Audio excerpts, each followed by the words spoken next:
I don't know whether you guys have noticed it.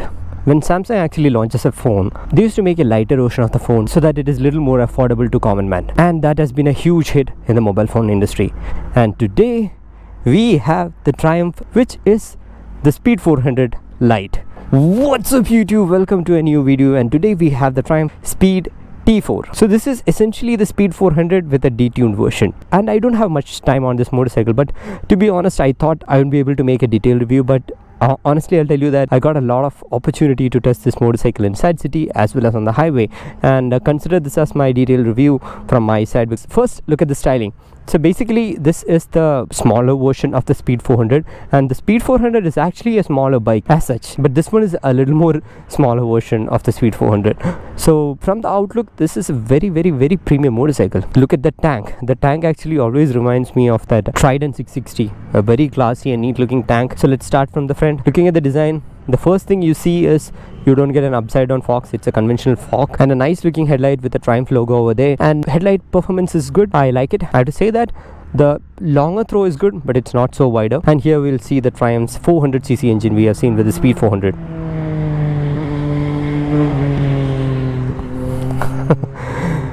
That's a Speed triple, and the styling is much similar to the Speed over here. So basically, I'll walk you through all the changes on this motorcycle when the Speed 400 got detuned to this one. So in the front, the Speed 400 get a USD forks, this get conventional forks over here, and the tire on this motorcycle is MRF, and the Speed 400 get Everestine, and also the rear tire size has been reduced. I mean, the width has been reduced, so the height is increased. So this has more ground clearance, more wheelbase, and this engine is detuned. The torque is not so lower, it's just 1 Nm, but the power has been lowered a lot. And this don't get traction control, this don't have a ride-by-wire throttle, and it doesn't get an immobilizer. And also Triumph say that this has better fuel efficiency and less power to weight ratio, and also the rear sprocket is a smaller one. So that's the major change on this motorcycle compared to the Speed 400. Now let's analyze whether all these changes are really necessary for this motorcycle, because we never asked for it. When Triumph announced that they are gonna launch a new motorcycle, I thought it's a Tucson 400 or Tiger 400, but I never expected a lighter version of the Speed 400. So looking around, I'll say that it's a beautiful looking motorcycle. It's a beautiful, eye-catchy, premium looking motorcycle, no doubt about that. The one slight thing which I see is that the Speed 400 used to get an aluminum handlebar over here, and now we have alloy over there. So that's the only minor thing that it grips me. I don't say that the USD forks is a bigger missing, because once you make a lighter motorcycle, this is meant to happen. And the seat is also very good. I like it. In a way, the cushioning is good, but only thing is, if you are a taller guy and you try to sit over here, you'll get a little bit of back pain. Since it's a smaller motorcycle, taller guys will have a bit of a problem. And the tail section, actually the light looks good. I'm pretty sure that if you are buying this motorcycle, go for a tail tidy, because that particular tail, it's not so good looking. The exhaust sounds much similar to the Speed 400, maybe a little bit of difference, that's all, not a major issue. So when we sit on the motorcycle, it is not a tall motorcycle, a bit taller than the Speed 400, but not at all a tall motorcycle. The thing is, this tank actually looks very small, so it's much smaller. It feels like it is even smaller than a Pulsar. The handlebar is wide. The riding posture is a little different. If you are actually coming to the seat and sitting over here, you have an upright riding posture. As I said, you can actually push back and sit in this curve, but it is giving me a little bit of back pain. I'll come to that point, because that has something to do with the suspension. So completely upright riding stance, planted foot on one side here, not on both sides. Short motorcycle, I'll say. Comfortable for a short guy, but if you are a tall guy, then I'll say that you will have a little bit of problem hugging onto the tank, that's all. And the switch gears are similar. So here we have the high beam and the low beam and the pass switch, and this is actually the DRL and the low beam switch, and there's an I button, info button, indicator and the horn, and on the side we have the kill switch, caution lamp, and the ignition. So one thing I noticed about this motorcycle is that this motorcycle doesn't really need to press the clutch when you are turning on the motorcycle. So that's the general rule for every other Triumph, but this one I don't recollect for the Speed 400, but on this one I see that I don't have to pull the clutch. So that was a norm for all Triumph motorcycle. I don't know why they changed it. So looking onto the dial, it's actually a premium one. Turning it on, it got a lot of information. So this is the speedometer. It shows till 180, but I could manage to 150. But there's a catch over there. I'll come to that point again because the tire sucks, man. That's the tip of the iceberg. I'll talk about it when we go for the ride. So gear position indicator, the tachometer, the speedometer, the fuel level indicator. Surprisingly, the fuel level indicator doesn't look accurate. I don't know why. So when we press this I button, it switches to trip 1, trip 2, the mileage for trip 1, the distance to empty, and yeah, you can do all the settings. That's all. So basic thing. So as I mentioned, this doesn't comes with a ride-by-wire throttle. Because of that, we misses a lot of things. The throttle accuracy is good. It's like a tamed version of Speed 400, because the Speed 400 for me at least was like a bull, because when you release the clutch, it actually starts jumping and keep moving forward. So this one is not like that. It's a little more tamed version of it. So let's ride and talk. Before that, let's hear the exhaust sound. It sounds very nice. Okay.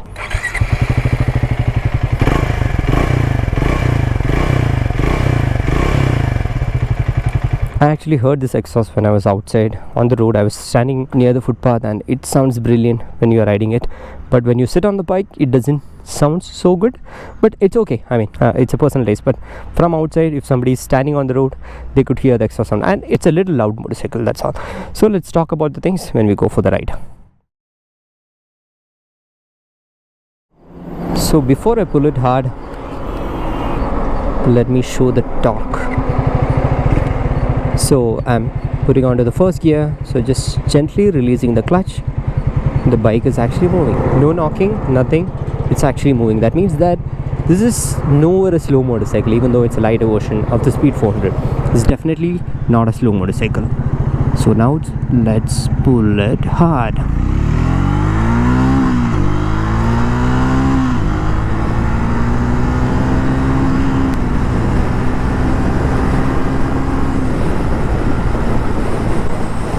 In fact, I reached 120 in no time. That's pretty quick.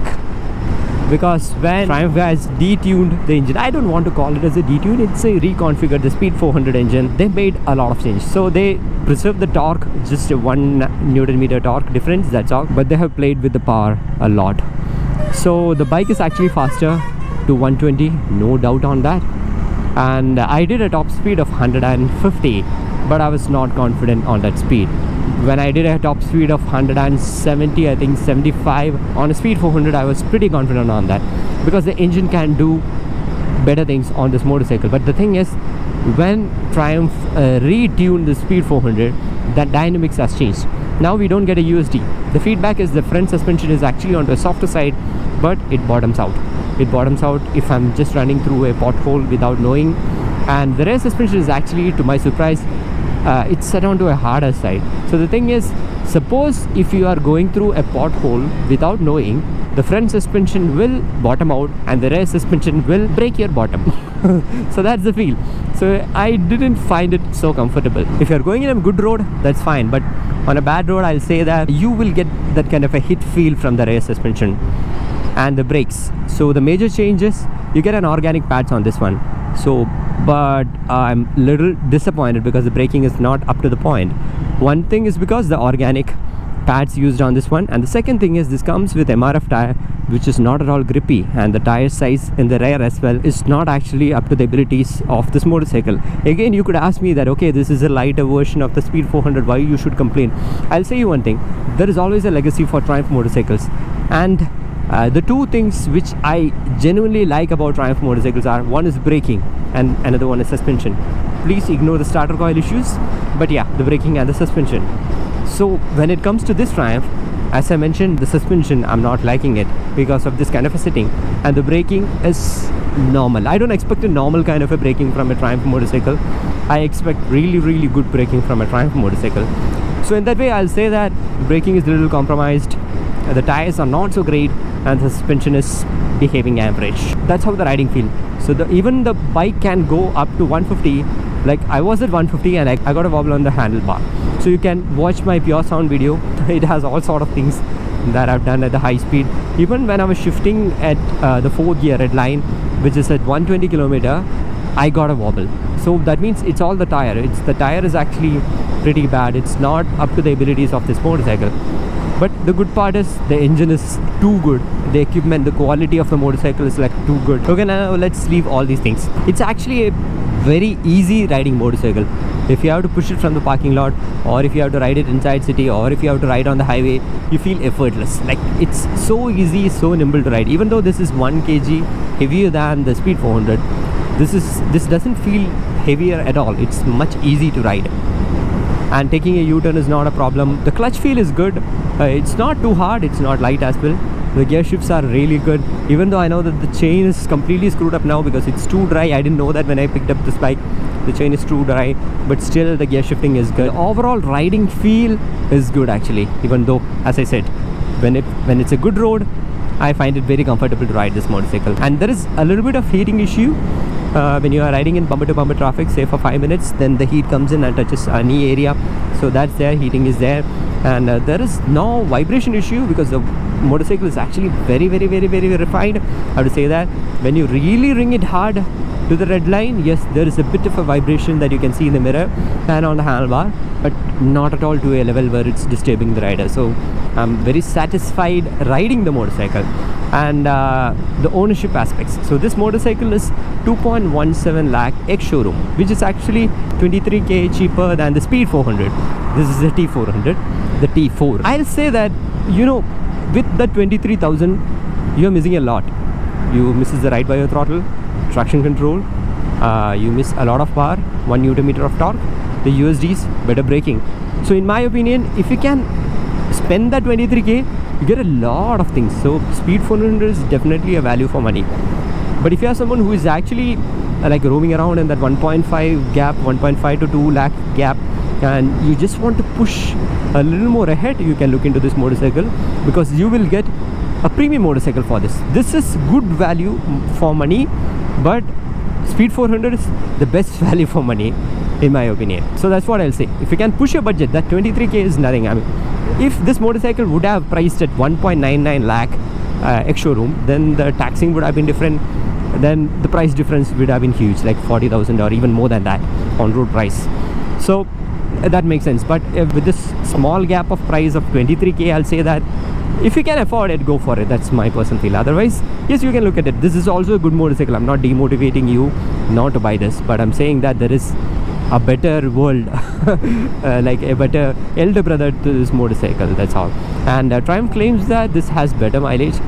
You will get a 30 km per liter mileage, and the service interval is once in 10,000 kilometers, and the service cost now generally for the Triumph owners are 2k to 4k, which is actually decent, because once in 10k kilometers and 4k is like a decent amount.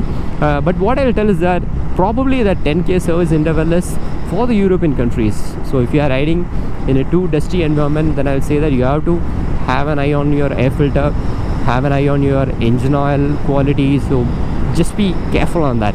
If you think that you need to service your motorcycle in 8k or 6k, go for it. Don't wait for 10k. Definitely don't wait for 15k. So overall, the maintenance of the motorcycle is not too high. And if I had to compare with the competitors, then I'll say that, yeah, of course, the Harley Davidson X440 is always a good competitor for this motorcycle, and the Maverick, and the Hunter is also a good competitor, because all these motorcycles fall into this kind of a roadster feel. But I mean, you know, there are minor differences about this motorcycle. So Hunter is much cheaper, and it is easy to ride, and it is peppier to ride inside city, and very affordable to maintain. But sometimes the Royal Enfield costs a lot when it goes for the service. But between X440 and the Maverick and this one, I'll say that this has a lot of quality better than the Harley Davidson X440, of course better than the Maverick. I'll say that go for this one. This feels more premium, because you just look at the paint quality, man. That itself is sky high. But if you want a little more cruiser, highway oriented engine, then X440 or a Maverick 440 makes sense. X440 is more heavier, so if you are a heavy person, you will like the X440, Harley Davidson X440. And if you want a cheaper version of X440, go for the Maverick. But if you are a shorter guy, smaller guy, then this is a very good motorcycle. Now let's come to the verdict. So if you are looking for a good city riding motorcycle, definitely this one is good, because except the fact that it heats a lot inside city, this can do many things easily. Yeah, of course, it bottoms out the suspension when you are running through bad patch of road, but it's okay. You have better ground clearance, and the braking is okay when you are riding inside city. Don't worry on that. But my recommendation is, please go for a better tire. The tires are pretty shit, man. I mean, I really hate this tire because it gave me wobble 2 times. I was little scared. So when it comes to the highway, again, this is not shying away from any big motorcycle, because you can comfortably do 120 km/h on the highway. So a very good highway touring machine. Again, go for sintered pads when it is over, go for a better tire. You are actually equipped with a good motorcycle. And if you are a beginner, I'll say that this is a good motorcycle to start with. Between the Speed 400 and this one, I'll say that as I mentioned, if you can afford that 23k, go for the Speed, because it's a bit more premium version of this one. The Speed 400 is also powerful motorcycle because it's a little torquey, it's more powerful, but it's not scaringly torquey or powerful, this one either. So you can choose anything in between, but this is a very good beginner friendly motorcycle. And if you are upgrading from a 150cc motorcycle, definitely you'll enjoy it. You'll enjoy the premiumness, you'll enjoy the power, because it's very natural, very organic, smoothly revs up. It builds speed very nicely and quickly as well. It doesn't feel that it is pulling you all the way from your soul and taking you to the high speed. It's not like the Dukes. This is very comfortable. You can feel it from my voice, right? Like when I go through a bad patch of road, actually the rear suspension is hitting a little harder. Like I never expected that. Braking and suspension.